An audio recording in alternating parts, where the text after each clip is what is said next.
Hey, what's up, guys? This is Ron from the Box and One Sports Podcast. Thanks for joining us for another episode. We've got a really great one today, covering the Giannis contract extension, the implications for the East and for the Raptors. And also, we're talking about the Raptors 2-0 start in the preseason. It's early, so what does this mean? And also, we're going to be talking a little bit of Raptors player development and some of the success that they've had in recent years with that. Also, please check out the most recent episode of Guys Beer Sports. Azam did a guest spot on their most recent episode, so go ahead and check that out. And finally, make sure you follow us on Twitter, on Instagram, at Box and One Pod. Subscribe to our YouTube channel, and make sure you click the little bell for any content that we put out. Make sure you're the first one to get it.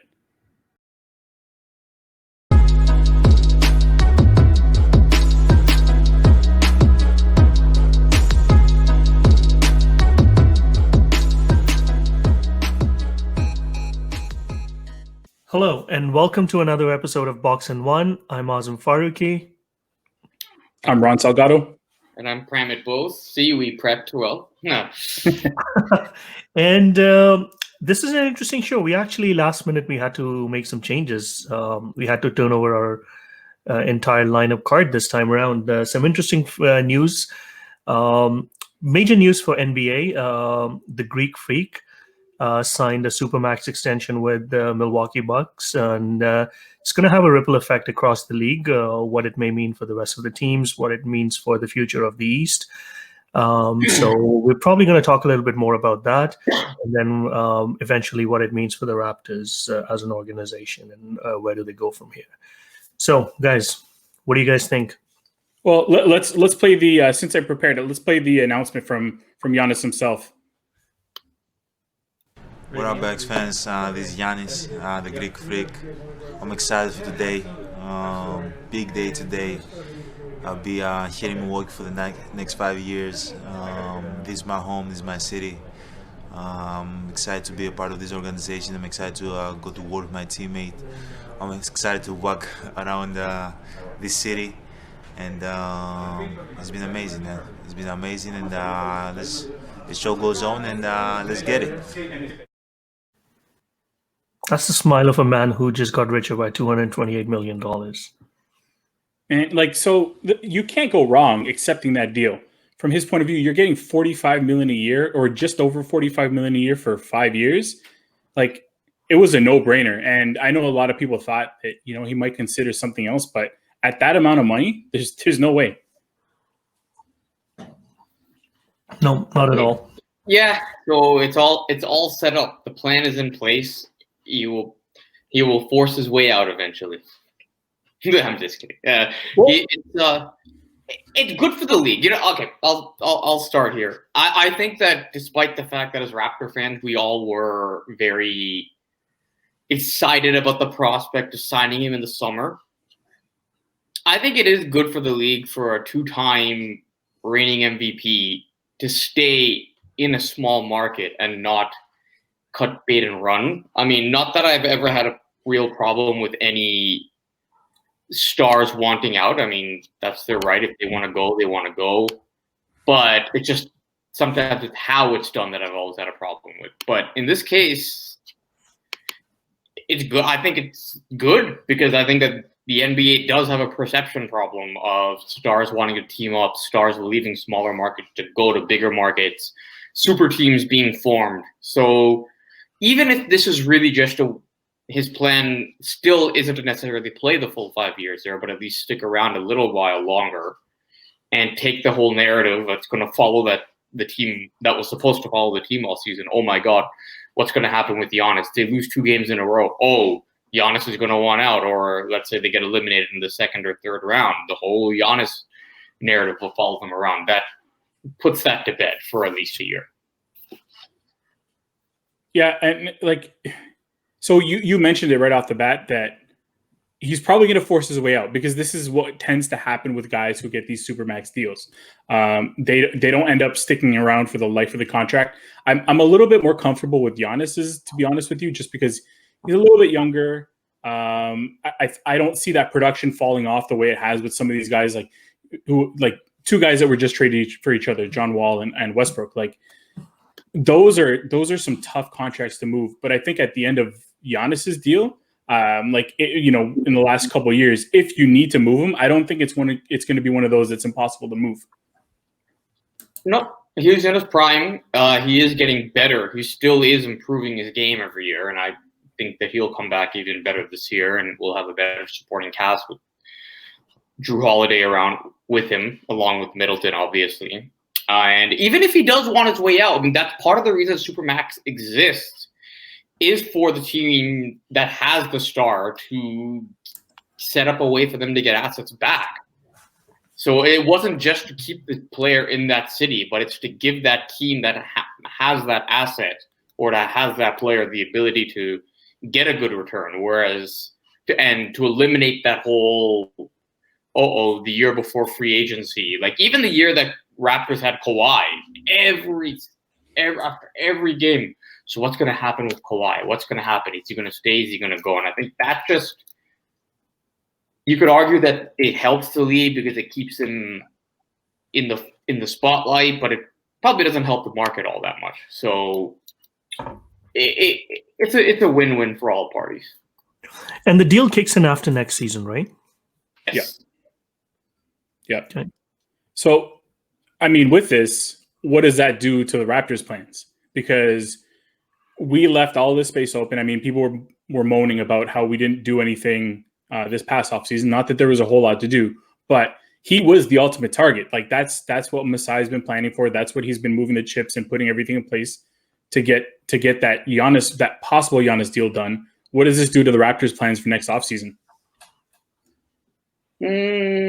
We go on to plan B or C. They're still well set up. They have their picks. They have cap space. They have a younger core and a team of players, a good core of players that if they want to make a trade, players that teams actually want. I mean, they have a lot of guys. They have guys locked up. I'm assuming the next piece of business is the OG extension. So assuming they get that done, OG, Fred, Siakam, that's your long-term core of three. And then whoever else joins that core, we'll have to wait and see. But those are the three main guys. And that's a good place to start around, whether you want to attract an Oladipo or a Rudy Gobert to come. Those three guys around who can play D will definitely will be attractive. And at the same time, if you really want to go for that big fish, a team that has to offload a star would be very interested in any of those guys. So I think they're still well set up to do something and make a splash. It just isn't going to be Giannis. How big of a splash would Kawhi Leonard be? That would be a pretty big splash, although I mean, it's not happening. It's right? We don't think that's happening, right? I mean, never say never in the NBA, but probably not. He wanted to be in California for reasons other than just basketball. I mean, who knows? He could want out and say, all right, Lakers, let's see what we could do. So if you wanted, there's another team in the same building. So if you wanted to leave the Clippers, there's another pretty good team that's right there. So, I mean, again, never say never. Who knows what's going on in his head? But this thinking was that it was more than just basketball. There were personal reasons and family reasons he wanted to be in Southern California. So I don't all of a sudden see him giving that up to come back to Toronto and deal with winters. I thought maybe it was Space Jam that he was trying to position himself for. I don't see. I'm joking. It's definitely not Space Jam. Okay, so plan A for Raptors right now is to sign OG. Is it more important now that they sign OG? Yeah. And before the deadline? Yeah, and you have some room, right? I mean, you might as well get it done right now. I mean, he's got to factor into the future, and I guess maybe we can talk about OG a little bit later, maybe when we talk about the Raptors preseason. But I don't see a point in waiting. I think you run the risk if you wait on OG. You run the risk of having his price driven up a little bit further. I don't know what kind of season he's going to have, but if he has like a like a Brandon Ingram type season that Ingram had last year, then that price just goes way up. Yeah, even if he just again progresses from what we expect him, and we whatever we expect from him, and if he has a season like that, yeah, absolutely, he's going to be much more expensive, and he's going to be an RFA, right? Yep, he'll be an RFA after this year. He's in the final year of his rookie deal, and I think they did it with Siakam last year. So, I mean, he hasn't quite hit the levels that Siakam has yet, bubble notwithstanding. But I think that's sort of that's always kind of been Masai's MO, is to take care of his guys. I mean, if he trades them later, so be it. But at least they'll get the money they'll get the money here. So I can see them doing that and having those three locked up. So at least if you're trying to attract a free agent, that's a pretty good threesome to play with. If you want to make a big deal, either one of those three guys are guys that any other team would love to have. And yeah, it makes sense. And if they can save a little bit of money doing it earlier, why not? Yeah, and let's just say this. Our dreams of having an Antetokounmpo are not dead, because Thanasis and Kostas are both free agents. So we can still bring one of them in, just not the one we wanted. That's too soon, man. Too soon. Too soon, man. Here, let me ask you guys this question.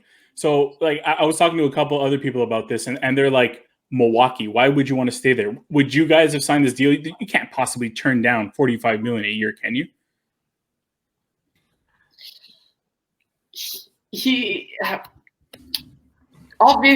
may like it there. He may be very comfortable there. He may not necessarily want the big city lights. I mean, he doesn't really hang out with the NBA inner circle. I mean, you don't see him showing up on the barbershop with LeBron James. You don't show him in the boardroom with KD. You don't see him doing a lot of stuff. So he's very quiet. Sorry about that. My bad again. I was looking at the free agents. Yeah, he's auto-playing ads, I swear. He's definitely different. He doesn't really consider himself part of the inner circle, or at least that's the brand he's trying to create. Again, it could just be waited out a couple extra years, see how it goes with Holiday, and then if it doesn't work, maybe there's an agreement with the team to say, hey, give us a couple of extra years. And then if it doesn't work, we'll move you somewhere else you want to be. And it's kind of that Dame play too, right? Where Dame doesn't necessarily want to team up with anybody, kind of wants to do it on his own, and he loves Portland, so just stay in Portland. So this might be that same kind of move. It's similar. The difference it's really hard to turn down $228 million, like $40 million a year, right? Like, no matter where you are. I mean, this is beyond life-changing. This is like a legacy cementing contract, right? So I don't see how you say no to it. Would he have still gotten that money somewhere else? Absolutely. But there are always risks inherent, right? You can get supermax. Sorry? He would have gotten money, but he wouldn't have gotten that much. Well, that much. Exactly. And on top of it, I mean, you run the risk of an injury. Anything can happen, right? I mean, at the end of the day, if you're getting your money today, why wait? Unless you really hate that place, which didn't seem.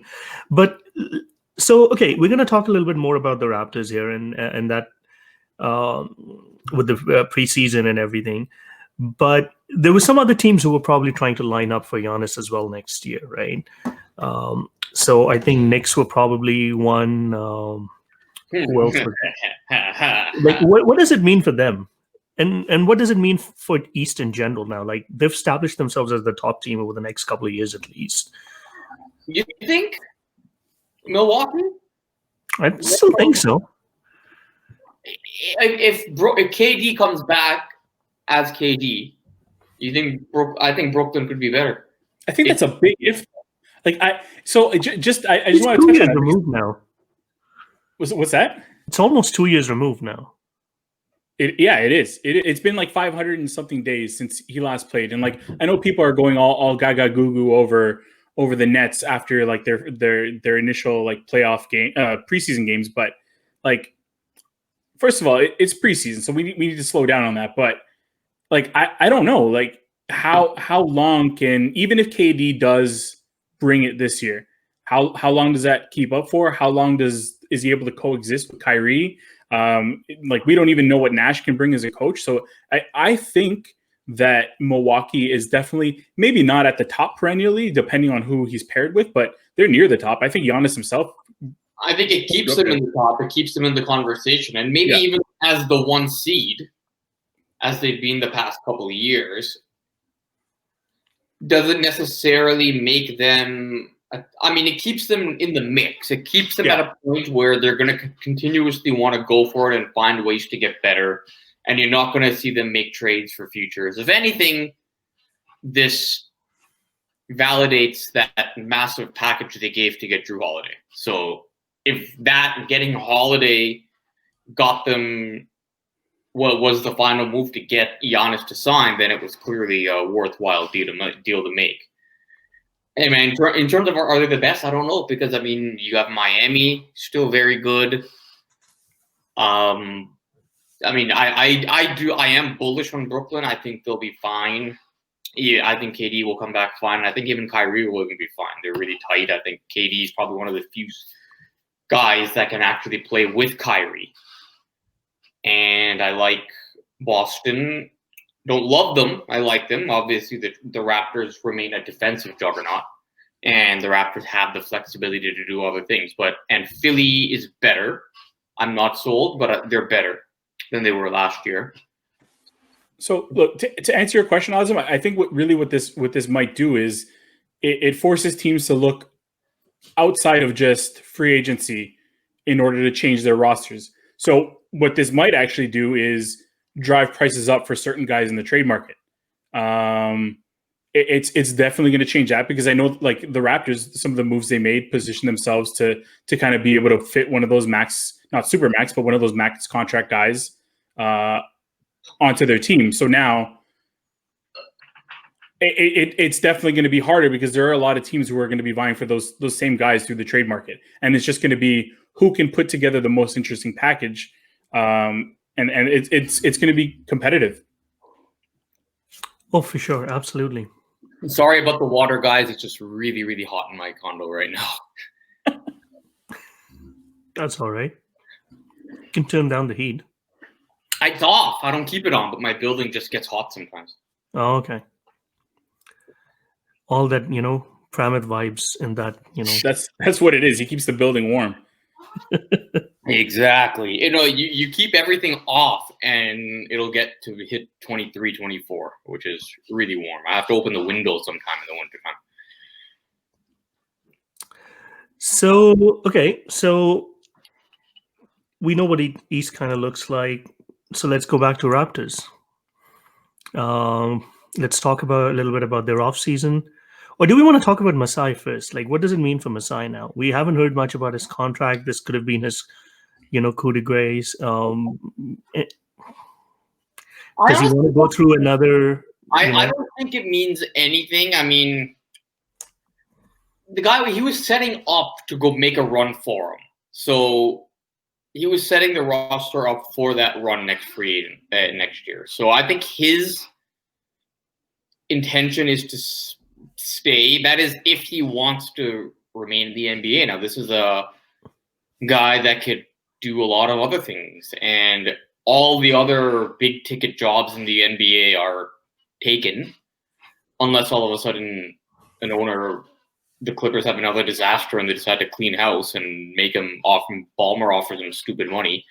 I think that his intention, if he's going to stay in the NBA, is to stay here. And I suspect a lot of what he's doing is just leverage, trying to get everything he wants out of MLSE, including getting his top lieutenants looked after. I mean, he did announce the Bobby Webster deal, and everybody else in the front office, those deals are almost done. So I think I don't think this, because I don't think if his extending here was dependent on Giannis entering free agency. That just doesn't make sense to me. Because Giannis, what if Giannis entered free agency and opted to sign somewhere else? Does that mean, okay, he's going to they're going to void the rest of his deal and leave? So I don't think it makes much of a difference. I think a guy like him has his plans set, and I suspect at this point he's more likely to stay. And if he leaves, it will be to do something non-basketball related. So let me re-ask this. Okay, so that's a good question, and maybe Ron, you can answer. So okay, so not maybe going to another NBA team, but knowing that he's not going to get that big start, can that act as a catalyst to move on to something else a lot sooner than he intended? No, I don't think so. So really, like if you think about Masai and how shrewd a businessman he's been, and how well he's done in Denver and here, like the guy's playing 3D chess while everybody else is playing checkers or like tic-tac-toe. I don't think he was banking on the Giannis deal. I think he fully expected that Giannis could stay or go somewhere else. He's probably got 3 or 4 other moves that he's been planning. So I'm sure he's got something in mind, and I don't think this really changes what he's been doing. I think he's probably the type of guy that, he's been thinking everything through, and whatever he's planning is whatever he's planning, and something like Giannis staying with the Bucks, there's no way that's kind of gonna change his mind. He's not acting like a man who has a foot out the door. No. They're operating that maybe also he's just a solid guy and wouldn't want to risk the long term of the organization for the short term, even if he was leaving. But it doesn't appear as if I think in their minds it's status quo. I mean, Nurse is extended. I'm sure that was something that crossed Nurse's mind, even though I'm sure the money was very attractive. He's the one to sign the deal and get the money, but I'm sure that came up. I mean, again, all the other people are lieutenants. Webster, Teresa Resch, Dan Tolzman are all either have been looked after or are being looked after. I still think he's more likely to stay, just because I'm looking around the league and where else is he going to – you never know what could happen, but where else is he going to go? Like, what other top job is going to open up now? Exactly. So, yeah, he's got some plan. He knows what he's doing, and this is not changing anything. Yeah, they're not the Knicks. They don't have plan A and only plan A and then scramble after that happens. Like, they're not going to say announce without actually announcing that they're going to get KD and Kyrie, not get either of them, and then have nothing left. Like, they have plan A, B, C, D, E, F, and G all ready to go. They're very mechanical in that regard. Yeah. Is it he's not here? Oh, crap. On to the next. I'm sure they're already planning ahead. Mm-hmm. So I think they don't strike me as a front office that makes knee-jerk reactions at all. Maybe 10, 15 years ago they would have been like that, but that's definitely no longer the case. Oh, they've had years where teams are just loading up and making big deals. And other than the year they made the offseason, they made the Kawhi trade, they've never been that team that makes that big move. It's usually Klaiza type deals. Well, they were never in a position either, right, in the past. So yeah, this is a little different. They've their own guys. They've developed guys. They've brought in good bench pieces. They've developed. Their focus has always been developing their young guys and replace guys internally and bring in complementary pieces. Really, other than, again, the Kawhi trade, DeMarre Carroll from a few years back when they made him that offer, but they've never really. They've had years where they've had cap space, but they've never really. They've never been able to use it. They've never been in a real position to use it. Yeah, and now I don't know if they've just never been on any of the stars that have been free agents have ever had them on their radar, but they operate very differently. I think their MO has always been develop young guys, and then sign them and then use them as trade assets, because we're still in Toronto. We're still the only team that's not in America. And that is still an issue for many top guys. Yeah. It's not that they hate Toronto, but they would say, why would I leave the country to go to a contending team when contending teams in this country in my own country would keep me, and I don't have to deal with taxes, the cold air weather, border, all that.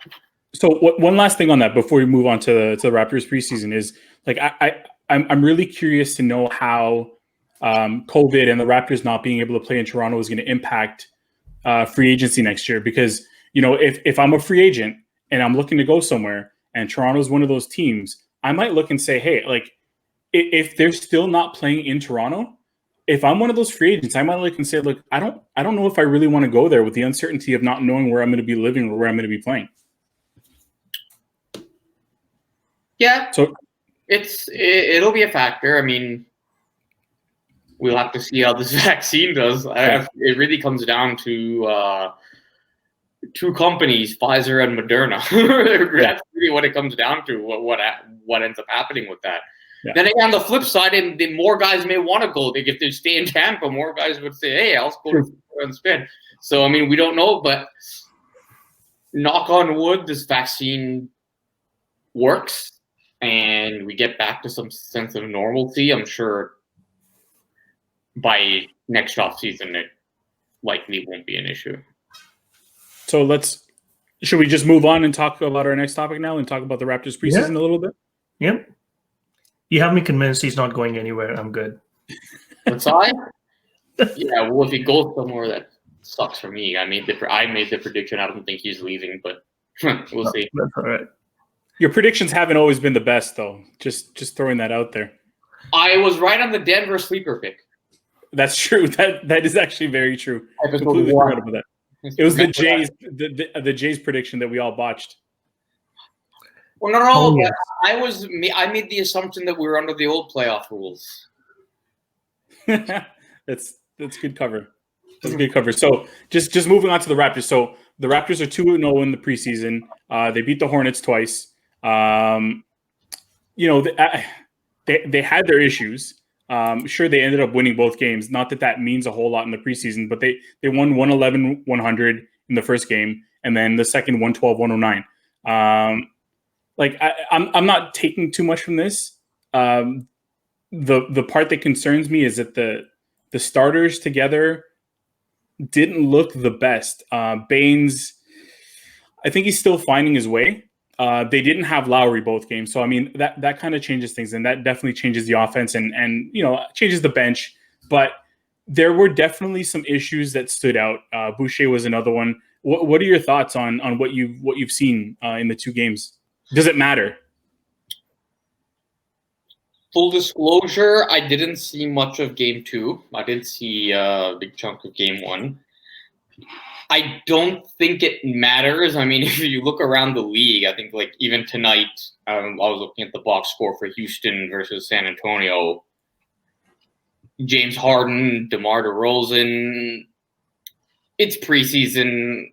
Like, it's funny because the guys like Siakam and Van Vliet, and these guys are vets now. These aren't like, I mean, they're still young vets, but they've established their roles. They've established their importance. They've gotten their contracts. They're not going to expose any of their new moves in a preseason game anyways. Star players for that, especially in this season with a shortened off season, not a lot of, you got 2-3 preseason games anyways. I think it's just for them, it's more of a conditioning exercise than anything. So it's always more interesting to see how the guys who are fighting for roles play, because they are actually playing with purpose. So I mean, Malachi's looked great.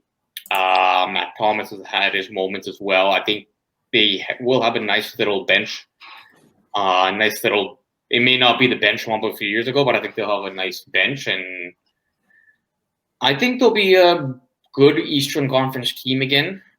That's elite defensively, that will challenge most teams. And yeah, overly concerned one way or another. It doesn't really say much, except that I feel better about the bench than I may have a week ago. Awesome. 2-0, 0-2. Hornets both games. Does any of this matter? No. I don't think preseason ever matters. Yeah, it's really as simple as that. The one thing that I'm super excited about, and this is the guy that I was hyping up before the draft. I wanted the Raptors to take him. I wanted him on the team. Malachi Flynn has looked great. Now, Brandon, I know you didn't see a lot of the second game. He looked great in the first game too. He's averaging, I think, 13 points. Fred's leading the team in I think he's got 16 points in 17 minutes or something like that. But Malachi Flynn, I'm playing a clip of what we've seen from him so far. It's not just it's not the offense that really is what it has impressed me. It's that defense, like you saw in that first one where he had that steal on ball, and steals aren't really a good way to judge somebody's defense, but he can stay in front. I remember there was one sequence where he contested in the lane and he got right out and contested at the 3-point line. I think what he's showing right now, it really excites me, not because he's shooting and he's doing stuff right on the offensive end. It's the fact that his defense is solid, is far beyond solid, where he's going to be able to stay on the court, even if he's not producing offensively, which, it's probably going to happen. He's a rookie. He's young, but his defense is going to keep him on the court because he can guard. I've been so impressed with him. He's exceeded all my expectations, and I'm sure a lot of the expectations of anybody at the club. He's been great so far. I think that teams that passed him up are probably already regretting letting him get down to 29. He looks like he can be a very good NBA player, and to get that late in the draft is very, very good. He plays like he doesn't care, and whereas at times rookies seem very hesitant. I mean, this is preseason again, so we always have to take everything with a grain of salt. But he doesn't. He just plays. He doesn't overthink. He doesn't hesitate. He's just gotten into the rhythm of the game and just goes for it. He's not afraid. Doesn't seem to be overwhelmed. Maybe it's because there's no crowds. I don't know. The crowd noise isn't really bothering him, but who knows? But he looks like just a cool cucumber out there, and that's really good to see. And which brings me to my next point about, it's clear that the Raptors draft strategy, especially as they've been picking late in all these years under Masai, except for the Proto pick, which they got in the Bargnani trade, they have a very interesting approach. I was reading this once about how they're not taking the one-and-done guys. They're taking guys that have had at least 2 to 3 years and have taken the time to develop in a program, because that's what they do with these guys when they get here. They bring them along every single year. They almost run their own little college program. Like you're a rookie. In many cases, you were on the bus between G League and the main roster. Then in that second year, you start to get more prominent minutes. And then the third year, you're a solid rotation guy. And then in the case of Fred and Pascal, guys that are top tier players who are now being paid big money. So I read that teams, when you draft one and done guys, there's always that pressure on these one and done guys to come in. And if they fail for whatever reason, teams don't want to. Teams are quick to give up on them. Whereas I think with when you're drafting guys later, knowing that you're not expecting them to hit a home run right away, you can afford to be more patient with them, even if they are a little bit older. So why would teams give up on those guys? I can understand not drafting them because you can make an argument that these guys have played in a couple of years, not being those top, prospects. So playing in a system for a couple of years, 3 years makes sense. They get polished. But if you're shipping someone to G League for the first year and, just bringing them in a little bit later, why would teams quickly give up on one-and-done guys? When most one-and-done guys are lottery guys. You're excited about the youth and the upside, but you're also looking for immediate impact. And whereas when the Raptors draft a guy, because they're already a very good team, they don't have a problem putting a guy in the G League for a year or having him split time between the G League and the back of the main roster. They don't have an issue redshirting a guy and developing him. But like, we always see the player just not playing a lot, but the truth is that they're actually getting a lot of development time. Again, they're getting those G League minutes as well. And knowing that the expectation is lower because they weren't that top tier pick, you're willing to, hey, we're playing with house money anyways. We'll just put in the time. What do we have to lose? This is like the Spurs strategy from years ago, where they didn't need anybody to come right in and have an immediate impact. They could afford, in some cases, to leave them in Europe, let them learn a little bit, and so I've been listening to I highly recommend this podcast if you're a soccer guy, if you're a U.S. soccer fan. I recommend it even more. It's about Freddie Adu. I don't know if you guys remember him. He was a phenom at the age of 14, and flamed out 15 years later. Had like 14 clubs in 15 years, or something crazy like that. And what ended up happening, when you kind of look at it and you listen to what they're saying, is he didn't have enough time to learn. Positionally, he wasn't able to grasp things. He had all the skill in the world, which is the same with some of these one and done guys. You can have all the skill in the world, but if you're not standing in the right spot and you're not doing what you're supposed to be doing in a team construct, you're going to fail. You're useless to a team, especially when you have a general manager or a coach who's on a short leash anyways. So you can't afford to wait around for these guys to start producing at the level that you expect, because your job is on the line. So I think that's what happens with a lot of these guys is, a coach says, this guy's not helping me right now. I need to put in the next guy. Stanley Johnson, a guy on our roster, perfect example.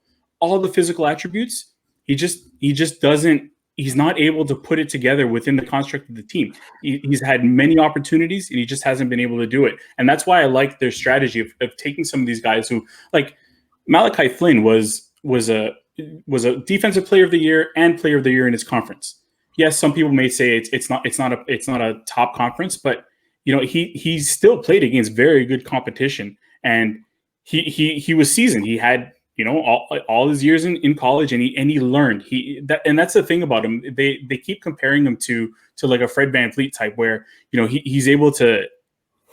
It's his willingness to learn, his attitude, and that's the thing with some of these guys is that you're missing the key thing, which is being a gym rat and getting in there and wanting to learn and wanting to improve yourself, which the guys that the Raptors end up drafting always have this. Pascal, perfect example. Pascal, yeah, he had a terrible playoff last year. He knows it, and he's not scared to address that. He'll say it right in front of everybody, I had a terrible season, and I'm not happy with myself. And he's coming back this year. People were flaming him on Twitter saying, trade this guy. Are you kidding me? After one quarter in the preseason, people wanted this guy out. Like, where's your head? You can't give up on these guys, because like Pascal was a late pick and he still panned out to something, and this guy is still going to improve. I have all the faith in the world in Pascal. So let me ask this. Is it also because when you're someone who spent a couple of years at the college level, you're not a one and done guy, you kind of also know you're a little bit more realistic about your chances and what your role in the NBA might look like as well, right? I don't know. I'm just speculating here. Is it also because these guys probably feel that they can't take anything for granted? They're not expected to be those it guys, and maybe, you know what?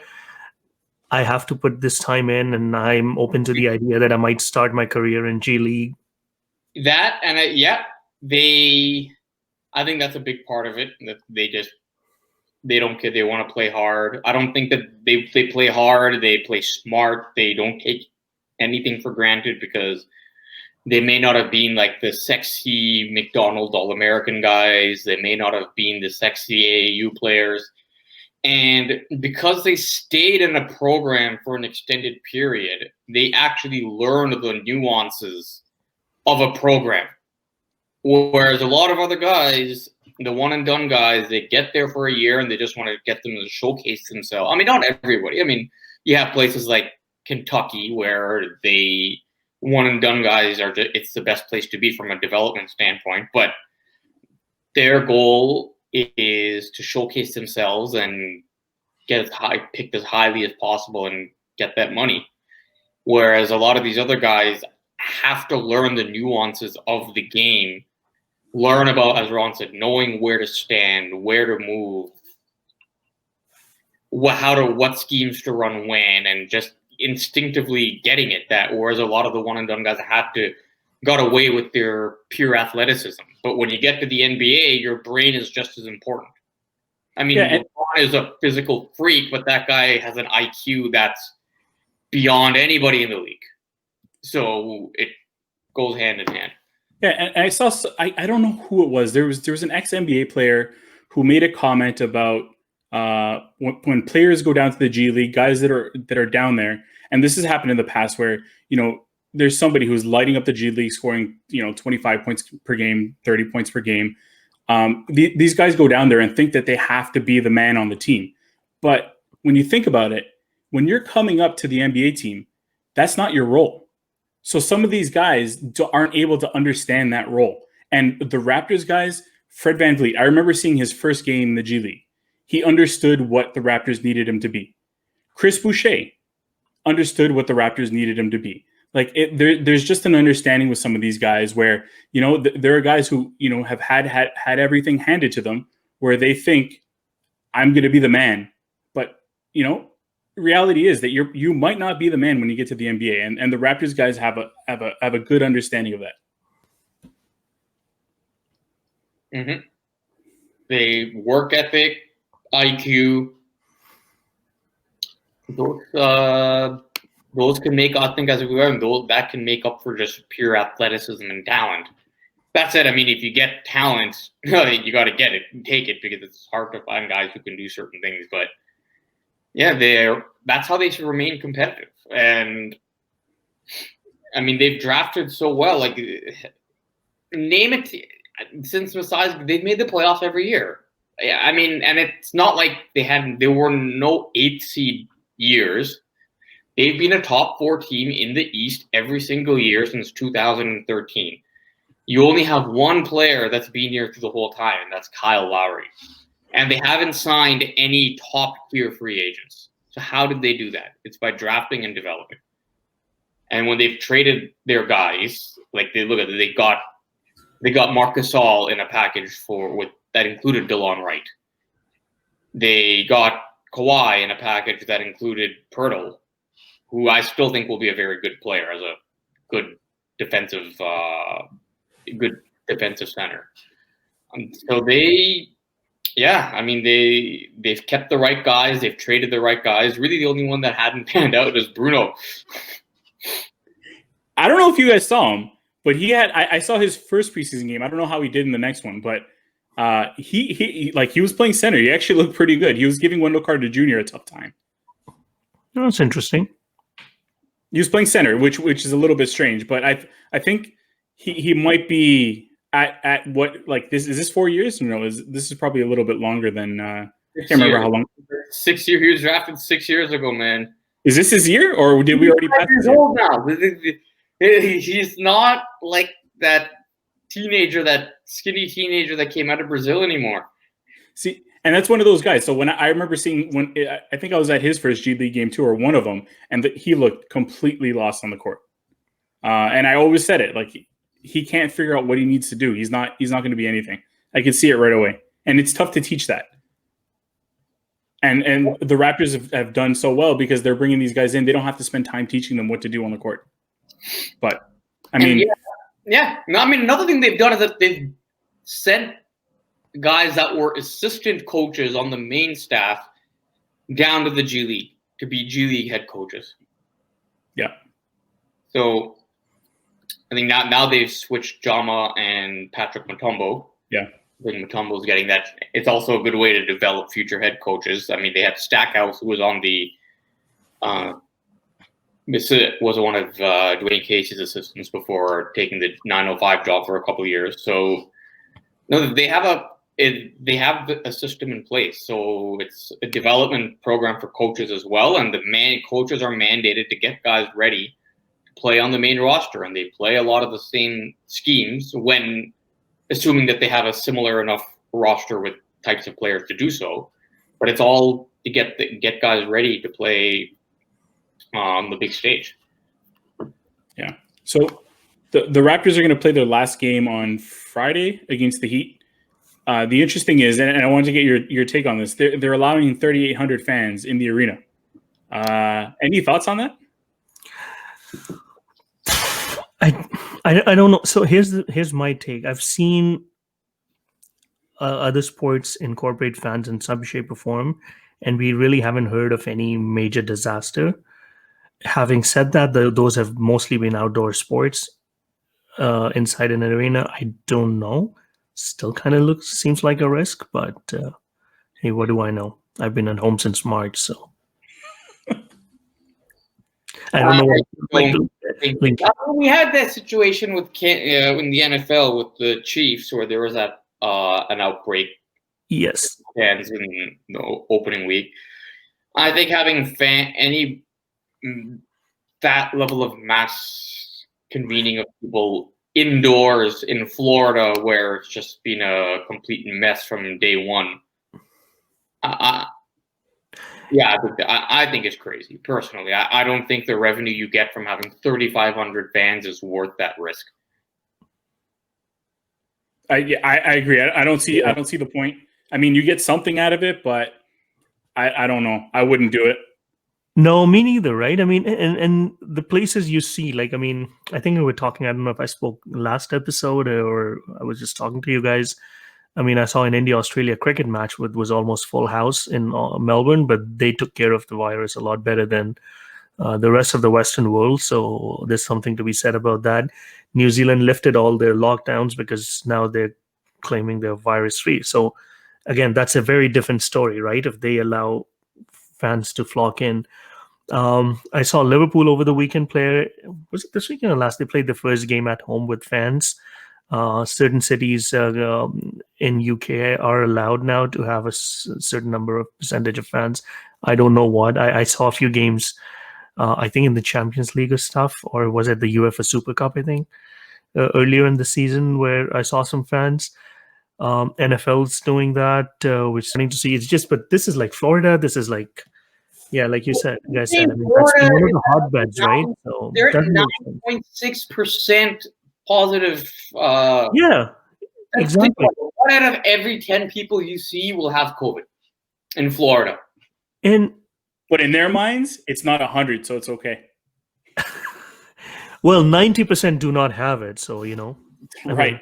I'm just joking, by the way. So, but in any case, what's the average ticket price? Like, is it really worth putting 3,500 people in there and risking everyone?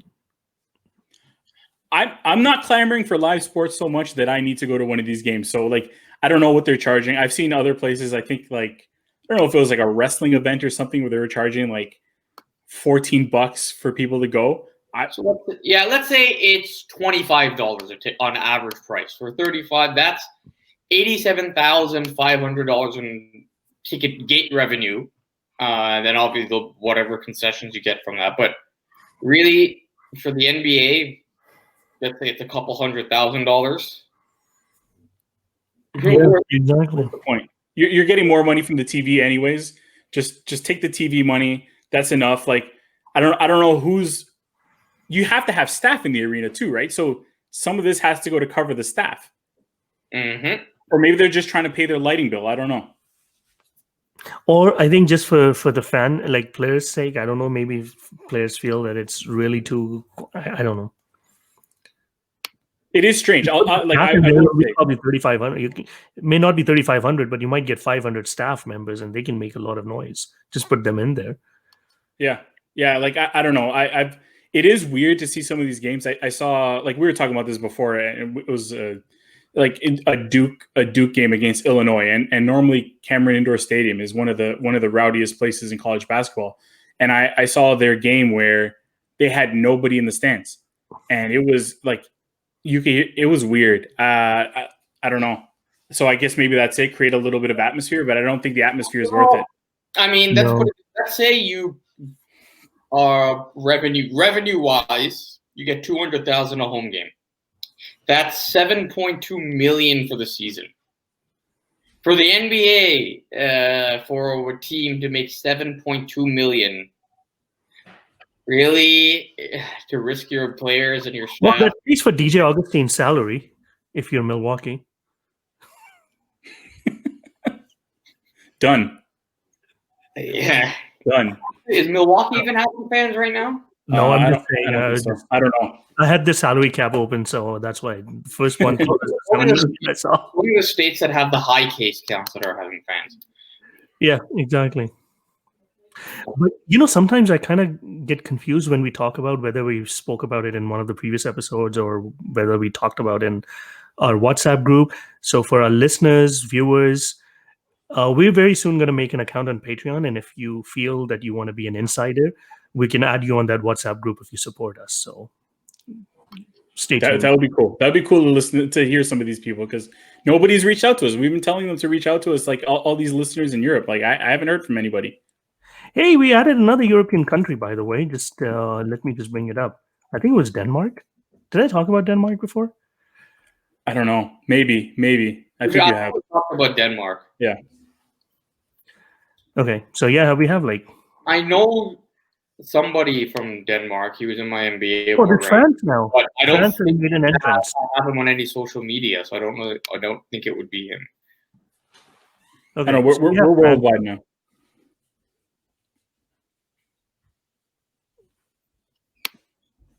So, boys, anything else to add before we sign off? That's it. I just have a couple of questions for you, Ron. And we didn't really discuss this, but when you mentioned that podcast and soccer, 2 questions come to mind. Sure. So Barca's playing PSG in the round of 16. Is that the end of the road for them this year? Yeah, I think so. They shouldn't have started the season. I've heard that they haven't even Messi hasn't even really began to explore any other clubs. I'm worried about this club's future. I don't like. It's good that they're playing some of the younger guys, but things have not been looking good. So that's the end of the road for sure. And I know, I mean, it's only 13 games in the season, but could this be the year when you might have only the 5th time, I think, in the century where a team not Barcelona or Real Madrid might win the La Liga? I think so. And I think you're seeing it across a lot of leagues. Spurs are at the top. Yeah. And I think Germany's still. I haven't been paying attention lately, but I think Germany's probably still Bayern up at the top. I don't know, but so there's something interesting. Someone mentioned to me that in all the major European leagues right now, the team that's at the top of the table is actually playing Europa this year.